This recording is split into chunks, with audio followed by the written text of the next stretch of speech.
안녕하세요, 파노라마입니다. 오늘의 사연 함께 보시죠. 이 글은 이해를 위해 먼저 부연 설명을 조금 드리겠습니다. 남편이 글을 올려보라 해서 네이트판 결혼시댁 친정판에 먼저 올렸으나 여자가 많아서 본인을 욕하는 거라며 남자들이 많은 이종격 투기 카페에 글쓴이를 가입시키고 다시 글을 올리게 했습니다. 그 와중에 자기 신상 털릴까봐 자기 아이디로는 올리지도 못하고요. 그런데 이 글에 댓글이 1000개가 넘게 달리는데 그게 전부 남편 욕인 글입니다. 사연 시작하겠습니다. 안녕하세요. 저는 28살 주부입니다. 남편과의 다툼 끝에 남편이 저보고 제정신이 아니라면서 인터넷에 글을 올려보라고 넌 돌팔매질 맞을 거라고 하며 제 잘못을 일깨워주겠다고 하더군요. 남편과는 9살 차이가 나고 제가 20살 때 알바를 하던 곳의 사장님이었습니다. 당시 남편은 조그만 호프집을 열었었고 전 그곳에 알바생으로 들어간 게 2년이 되어 3년 연애 후 결혼을 하였습니다. 당시 전 전문대를 막 졸업한 터였고 결혼하기엔 어린 나이였지만 남편과의 나이차가 많았기 때문에 시댁 쪽에서 결혼을 서둘렀습니다. 저희 집에서는 처음에 나이 차이 때문에 반대가 심했지만 남편의 생활력과 듬직한 모습에 결국 허락을 하셨습니다. 결혼 준비를 할 즈음 남편은 가게를 아는 지인에게 넘겼고 고향에 가서 자리를 잡고 싶다고 하였습니다. 저는 서울에서 태어나 쭉 서울에서만 자라왔기 때문에 연고도 없고 지인도 없는 낯선 타향살이가 내키지 않았지만 남편 하나 믿고 남편의 고향으로 내려가 살기로 했습니다. 이 과정에서 저희 부모님께서는 내려가는 건 내려가더라도 죽어도 시댁살이만큼은 시킬 수 없다 하셨고 남편과 시댁 쪽에선 무조건 시댁으로 들어오라는 입장이었습니다. 결국 저희 아버지께서 신혼집을 해주시기로 하셨습니다. 그렇게 집 문제는 해결되는가 싶었더니 시기 다가오자 시어머니께서는 아무리 생각해봐도 이건 아니라며 살다가 분가를 하는 한이 있더라도 처음부터 나가 사는 건 허락할 수 없다고 말을 바꾸셨습니다. 남편 역시 어머니 뜻이 너무 완고하니 처음 1년만 들어가 살다가 나오자고 하였고 시기 코앞으로 다가온 상황에서 더 이상 일을 크게 만들고 싶지가 않아 그렇게 하기로 하였습니다. 아버지께서 구해주신 집은 급하게 전세로 내놓고 식을 올리게 되었습니다. 저는 전공을 살려 취직을 하고 싶었으나 시댁에서는 여자는 살림을 할 줄 알아야 일도 할 수 있는 거라며 살림을 먼저 하라고 하셨습니다. 저는 제가 시집가서 그런 시집살이를 하게 될 줄은 꿈에도 몰랐습니다. 저 시집 와서 정말 잘하려고 노력했고 어떻게든 시모에게 이쁨 받으려고 하라는 거 다 했습니다. 정말 열심히 살았습니다. 이 부분은 남편도 인정합니다. 남편은 1남 3녀로 시집을 간 첫째 신우가 있고 남편 아래로 둘째 신우와 막내 신우가 있습니다. 시댁에는 시부모님과 저희 부부, 둘째 신우와 막내 신우 이렇게 6명이 살았습니다. 시집 가자마자 시작된 시어머니의 잔소리와 막내 신우의 괴롭힘 속에서 참 많이 울었습니다. 시어머니는 제게 살림을 가르치신다는 명목으로 온갖 잔소리에 인격 모독도 서슴지 않으셨지만 저는 제가 잘하면 나아질 줄 알았습니다. 새벽 5시에 일어나 밥을 지으라고 하시고는 국이 간이 맞지 않는다며 제가 보는 앞에서 국통을 설거지통에 부으셔도 전 그저 죄송하다는 말만 하며 울면서 다시 밥을 지었습니다. 저보다 3살이 많은 막내 신우는 제가 빨래를 잘못해서 비싼 블라우스를 망쳤다며 수건질하고 있는 저의 얼굴로 블라우스를 집어 던지기도 했습니다. 시집와서 전 무조건 네네 죄송합니다 란 말밖에 할 수 없었고 화가 나서 대답을 하지 않으면 친정 부모님들을 들먹이며 친정에서 그렇게 배워왔냐며 저희 부모님 험담까지 늘어놓으셨습니다. 연고도 없는 이곳에서 전 너무 외로웠습니다.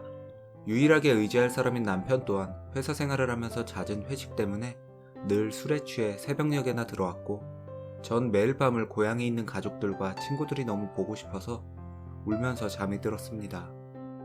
저는 명절에도 친정에 갈 수 없었습니다. 시댁이 큰 집이라 명절 때는 모든 친척들이 저희 집으로 왔었고 정말 허리도 피지 못하고 일을 했습니다. 숨 좀 돌릴라 치면 설거지해라, 과일 내와라, 장 봐와라. 친정에는 언제 갈 수 있냐는 말을 했더니 시모왈 너는 이제 박씨 집안 사람인데 가길 어딜 가냐? 친정이 코앞도 아니고 서울까지 언제 갔다 오냐? 이젠 여기가 너의 본가다. 남편에게 정말 친정에는 가지 않는 거냐고 물었더니 난감한 표정을 지으며 지금 손님들이 이렇게 많은데 꼭 그런 얘기를 해야겠냐며 나중에 다시 얘기하자며 자리를 피하더군요. 3개월째 생리를 하지 않았습니다. 임신 테스터기를 여러 번 해봤지만 음성 반응이 나와 병원에 갔더니 스트레스로 생리가 끊겼다 하여 호르몬 주사를 맞고 왔습니다. 그 뒤로 저는 생리불순이 되었습니다. 생리를 한 달에 2번 하기도 하고 3달에 1번 하기도 했습니다. 그러던 어느 날 화장실 청소를 하다가 목통으로 쓰러진 저는 하혈을 하며 병원에 실려갔습니다. 의사는 유산이라고 합니다. 미련하고 또 미련했던 저는 임신한 것조차도 모르고 생리불순인 줄만 알았습니다. 그렇게 저는 허무하게 첫 아기를 떠나보냈습니다. 집에 돌아오자마자 시모는 괜찮냐는 말 한마디 없이 여자가 얼마나 미련에 터졌으면 임신한 것조차 모르냐며 저에게 면박을 하였습니다. 방에서 한참을 울고 있는데 남편이 들어와 저를 안아주면서 미안하다며 같이 울더군요. 바보같이 저는 그 모습을 보면서 그래도 내가 의지할 사람은 남편밖에 없다고 생각하였습니다. 둘째 신우가 결혼을 하였습니다. 둘째 신우를 유독 아끼던 시모는 둘째 신우가 시집을 가자 저에게 둘째 신우네 집 파출부 노릇까지 시키려고 하였지만 남편이 중지하여 이는 면했습니다. 그도 오래 못 가 둘째 신우가 임신을 하자 시모는 매일 사골이나 몸에 좋다는 음식들을 만들라고 하고는 저에게 배달까지 시켰습니다. 저는 이 집에서 이방인이었습니다. 누구 하나 저를 인간적으로 대해주는 사람 없었고 전 그저 이 집의 종년이었습니다. 남편 또한 저의 울타리가 되어주지 못하고 늘 한 발 뒤에서 지켜보기만 하였습니다. 제가 시모에게 심하게 혼나서 울어도 남편은 그저 우리 엄마가 원래 그래 알잖아 이 말만 하였습니다. 나중엔 이 말이 너무 듣기 싫어 남편과 다툼이라도 있는 날에는 시모가 들어와 어디 감히 남편한테 대드냐며 이래서 서울년들은 근본도 없는 년들이라며 애초에 제가 마음에 들지 않았다고 막말을 하였습니다. 어린 년이 야가 빠져서 돈 보고 시집 왔다면서 저를 짐승마냥 모욕했습니다. 신랑은 가만히 듣기만 하다가 말이 심해진다 싶으면 엄마 그만해 하면서 말리는 진육을 하는데 전 시모보다 신우보다 그 누구보다 남편이 가장 미웠습니다. 남편을 왜 내 편이 아니라 남의 편이라 부르는지 알 것 같았습니다. 연애 때만 해도 남편의 사투리가 듣기 좋았는데 시집으로 온 후로는 노이로제가 걸릴 정도로 저는 억센 경상도 사투리가 너무나도 듣기 싫었습니다. 가뜩이나 저를 못 잡아먹어서 안달난 시모와 신우들이 억센 경상도 사투리까지 더해서 시비를 걸면 심장이 쿵쾅쿵쾅거려 진정이 되지가 않았습니다. 신경질적으로 니 뭐하노? 라고 한마디만 해도 너무 놀라 깎던 사과를 떨어뜨리기까지 할 정도로 무슨 말을 해도 무섭게 느껴지고 눈물이 핑 돌았습니다. 친정 부모님께는 제가 이렇게 사는 걸 말할 수가 없었습니다. 멀리 시집 보낸 막내딸이 이런 취급 당하는 걸 알면 얼마나 억장이 무너지실까 싶어서 친정 부모님과 통화할 때는 애써 밝은 목소리로 모두들 잘해준다고 행복하다고 거짓말을 했습니다. 그렇게 친정 식구들이나 친구들과 통화한 날에는 너무 서럽고 외로워서 화장실에서 수돗물을 틀어놓고 소리 죽여 한참을 울곤 했습니다. 전세 계약이 끝나면 분가할 생각으로 그 희망 하나로 다 참고 버텼습니다. 조금만 더 참으면 분가해서 시댁 식구들과 따로 살 생각에 희망을 갖고 살았습니다. 그러던 중 저는 2번째 임신을 하였습니다. 첫째 아기를 그렇게 허무하게 보낸 터라 저는 임신 사실이 너무나도 기뻤고 남편 또한 너무 기뻐했습니다. 제가 너무 자랑스럽다며 저를 업고는 집안을 돌아다니다가 시모에게 주책 맞다며 등짝을 맞았지만요. 첫째를 무리한 집안일로 유산한 터라 임신한 뒤로는 제 몫의 집안일이 아주 조금 줄었습니다. 막내 신우의 속옷 빨래나 신우의 방 청소 정도. 여전히 집안일은 제 몫이었고 저는 여전히 힘들었지만 그래도 뱃속의 아기를 생각하며 행복했습니다. 이제 드디어 제가 이 집 며느리로 인정을 받은 줄 알았습니다. 임신 7개월째였습니다. 배가 뭉치고 아기의 움직임이 줄어든 것 같아 남편에게 다음날 회사 점심시간에 나와 같이 검진을 받으러 가자고 하였더니 귀찮다며 그 정도는 혼자 갔다 오라고 면박을 주었습니다. 정 싫으면 토요일까지 기다렸다가 같이 가자는 말에 다음날 그냥 혼자 가겠다고 했습니다. 그날 새벽에 둘째 신우가 아기를 낳으러 병원에 갔다는 연락을 하고는 시모가 부랴부랴 병원 갈 채비를 하였습니다. 저더러 운전을 하라기에 남편을 깨우겠다고 했더니 남편은 아침에 일 나가야 하는데 푹 자게 내버려두라며 저더러 운전을 하라고 했습니다. 임신한 뒤로는 몸조심하느라 운전을 하지 않았기에 저는 남편을 깨웠습니다. 그러자 시모가 저더러 자기를 우습게 알고 자기 말을 무시한다면서 노발대발 하였습니다. 시모가 따다다다 소리를 지르는데 심장이 또다시 쿵쾅거리면서 눈앞이 하얘졌습니다. 찢어질 듯한 통증에 배를 잡으며 쓰러졌습니다. 시모는 저더러 저게 이제 쇼를 한다며 비아냥댔습니다. 제가 식은땀을 흘리며 헐떡대자 그제야 이상한 걸 알고 남편이 저를 태워 병원에 갔습니다. 아기가 사산되었습니다. 의사는 뱃속의 아기가 이미 죽어있다고 하였습니다. 저는 그 자리에서 악을 쓰며 울다 실신하고 임신 7개월째라 아이가 커서 유도분만을 하였습니다. 그렇게 저는 죽은 내 새끼를 한 번 안아보지도 못하고 또다시 가슴에 묻을 수밖에 없었습니다. 병실에 입원해 있는데 남편을 제외한 시댁 식구 그 누구도 한 번 와보지 않았습니다. 시댁 식구들 모두 출산한 신우에게만 갔습니다. 저는 더 이상 눈물도 나오지 않았고 그저 멍하게 앉아있다가 졸리면 자고 일어나면 또다시 멍하니 앉아있었습니다. 아무것도 의미가 없었고 살아도 사는 게 아니었고 그저 아무 생각이 없었습니다. 남편이 울면서 정신 차리라고 애원하는 걸 보고도 그저 멍할 뿐이었습니다. 남편이 친정에 전화를 했는지 친정부모님들이 병원으로 오셨습니다.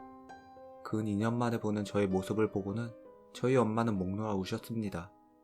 시집갈 때보다 저는 8kg가량 빠져있던 상태였습니다.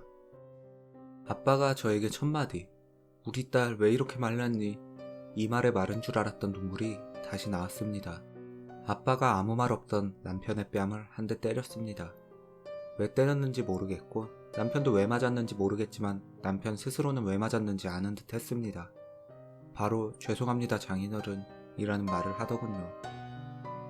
퇴원하고 시댁으로 돌아왔습니다. 침대에 누워있는데 시모가 들어오더니 이틀 뒤에 출산한 신우가 산후조리를 하러 집에 온다고 합니다. 죽은 아기를 낳고 돌아온 저더러 신우의 산후조리를 하라고 합니다. 남편도 이때만큼은 못 참고 시모에게 제정신이냐며 소리를 질렀습니다. 시모는 "너희들 심정 잘 안다. 나 또한 우리 집 장손을 잃었기 때문에 안타깝고 가슴이 아프다. 죽은 아이는 죽은 거고 아이는 또 가지면 된다 고 했습니다.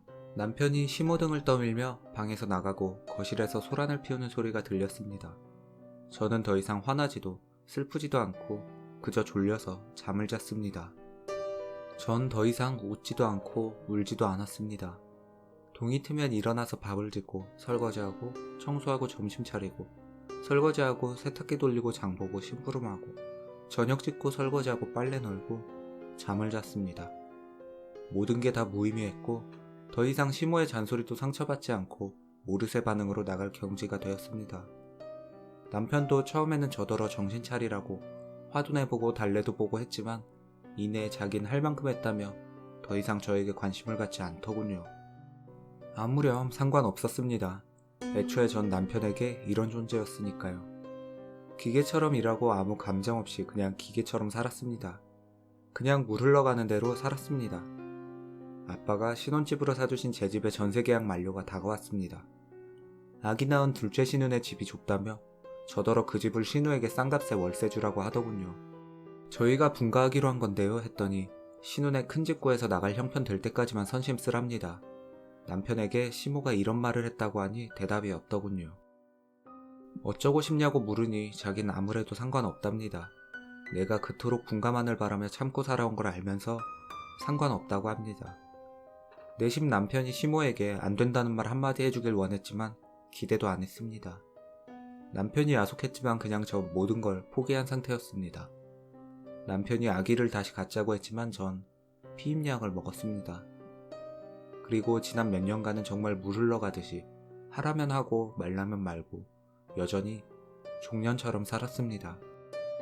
중간에 제가 분가할 테니 신우 보고 집 나오라고 한번 말했다가 시모한테 머리채 잡힌 적도 한 번 있었습니다. 저는 이 집에서 그냥 거실에 걸려있는 요아만도 못한 존재였습니다. 시부가 비싸게 사온 거라며 아끼던 그림이었는데 먼지가 쌓였다며 제대로 닦지 않는다고 혼났으니까요. 오늘 일입니다. 광복절이라며 공휴일이라고 남편이 일을 나가지 않았는데 집에만 있는 저로서는 공휴일도 평일도 주말도 다를 게 없기에 늘 그렇듯 시모의 면박을 들으면서 아무 생각 없이 평소처럼 순차적으로 집안일을 하고 있었습니다. 남편은 제가 달라졌다며 저더러 서운하답니다. 잠자리에서도 무시받는 기분이 든다고 하며 너는 지금 아내로서의 의무를 다하지 않고 있다고 합니다. 기가 차서 한마디 했습니다. 내 나이 23살에 연고도 없는 이곳에 너 하나 믿고 와서 지금까지 이 집에서 중년 노릇을 했고 내 새끼를 2번 잃고 집까지 네 동생에게 내줬다. 이 집에 사는 인간들 모두 내가 해준 밥을 먹고 내가 빨아준 옷을 입고 내가 청소한 방에서 잠을 잔다. 난 이 집의 시집온으로 늘 죄인 마냥 죄송하단 말을 달고 살아왔다. 내가 잘못해서가 아니라 죄송하단 말을 안 하면 일이 더 커지기 때문에 그래왔다. 이젠 누가 나를 부르기만 해도 자동으로 죄송하단 말이 나온다. 여기까지 네가 할 말 있냐? 이렇게 물었더니 아무 말 못하고 저를 노려보기만 합니다. 그리고 넌 매일 아침 내가 다려준 셔츠를 입고 나가고 나 없이는 양말 한쪽 못 찾아 신는다. 그리고 나랑 잠자리도 하지 않냐? 내가 대체 아내로서 며느리로서 이 집에서 못하는 의무가 어디 있냐? 어디 드러나보자 했더니 네가 이 집 와서 고생한 거 다 안다. 조금만 더 참으면 내가 호강시켜줄 건데 지금까지 잘하다가 왜 그러냐? 가뜩이나 일에 치이고 피곤해서 들어오는데 너 때문에 눈치 보느라 더 피곤하다. 넌 요즘 나를 투명인간 취급한다. 이렇게 말하더군요. 가소롭고 기가 찼습니다. 그때 깨달았습니다. 내가 이 집에서 유일하게 믿고 있던 놈이 남편이란 놈이 이런 놈이었구나. 내가 이런 놈을 믿고 살아왔구나 싶은 게 그제야 집 나갔던 정신이 돌아오는 기분이더군요. 참았던 게 폭발하면서 난 지난 6년간 투명인간이었다고 하고 소리를 꽥 지르니 시모가 문을 발칵 열고 들어옵니다. 저더러 이게 미쳤냐며 어디서 감히 남편한테 소리를 지르냐며 제 어깨를 밀치더군요. 시모더러 개같은 년이라고 했습니다. 둘 다 놀라서 아무 말도 못하다가 시모가 다시 한번 말해보라길래 시모 눈을 똑바로 쳐다보며 개같은 년이라고 한 글자씩 또박또박 말하자 말 끝나기가 무섭게 신랑이 제 뺨을 연속으로 2대를 때렸습니다.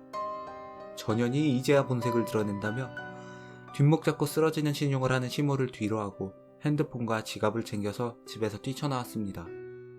무작정 달리고 집에서 최대한 멀리 달려왔습니다. 심장이 터질 것 같았습니다. 집을 나왔는데 갈 곳이 없었습니다. 그래도 6년간 살아온 곳인데 매일 집에 갇혀서 집안일만 하다 보니 부산에 아는 사람이 단 한 명도 없었습니다. 핸드폰 전화기록부를 처음부터 끝까지 쭉 읽으며 내려와도 부산에서 연락할 만한 지인이 한 명도 없었습니다. 그때가 오후 3시쯤이었습니다. 무작정 걷고 버스 타고 여기저기 그냥 최대한 시댁과 먼 곳으로 목적지도 없이 갔습니다. 핸드폰은 전화로 불통이 나서 아예 꺼버렸습니다. 탈옥수의 심정이었습니다. 나오기 전엔 몰랐는데 뛰쳐나오고 나니 그곳은 감옥이고 지옥이었습니다. 최대한 시댁과 먼 곳으로 가고 싶어서 버스를 서너 번 갈아타면서 그냥 무작정 가고 있었습니다. 속이 울렁거려서 중간에 내려서 1시간 정도는 걸었습니다. 날이 어두워지자 어딜 가야 하나 생각하다가 근처 PC방에 들어가서 무작정 서울 가는 KTX표를 끊었습니다. 카드로 결제를 했더니 남편에게 표를 산 결제 문자가 갔나 봅니다. KTX를 타러 여기 갔다가 미리 와있던 남편에게 붙잡혔습니다. 남편이 저를 끌고 올라가서 강제로 차에 태웠습니다.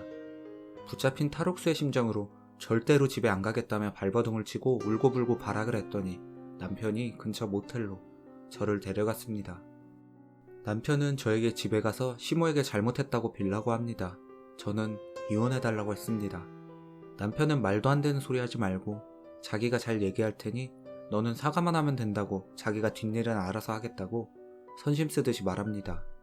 저는 제발 저를 놔달라고 이혼해달라고 빌다시피 하자 남편이 저더러 잘못을 해놓고도 반성할 생각은 안 하고 이혼 타령이나 한다면서 이혼이 어린애 장난이냐고 합니다. 아, 너 아직 어려서 이러나? 라는 조롱 섞인 말도 했습니다. 남편과의 실랑이 끝에 남편이 지나가는 사람들 붙잡고 물어보라고 그 누구도 너보고 잘했다는 사람 없을 거라고 하길래 기가 차서 그래 한번 물어보자 하고 이 글을 썼습니다. 다들 남편 말처럼 제가 돌팔매질 맞을 만큼 잘못한 일이라면 시모에게 사과를 하겠습니다. 지금 남편은 집에 돌아갔습니다. 너무 긴 글이 되었네요. 이어서 올라온 후기 글이 있습니다. 모두들 정말 죄송합니다.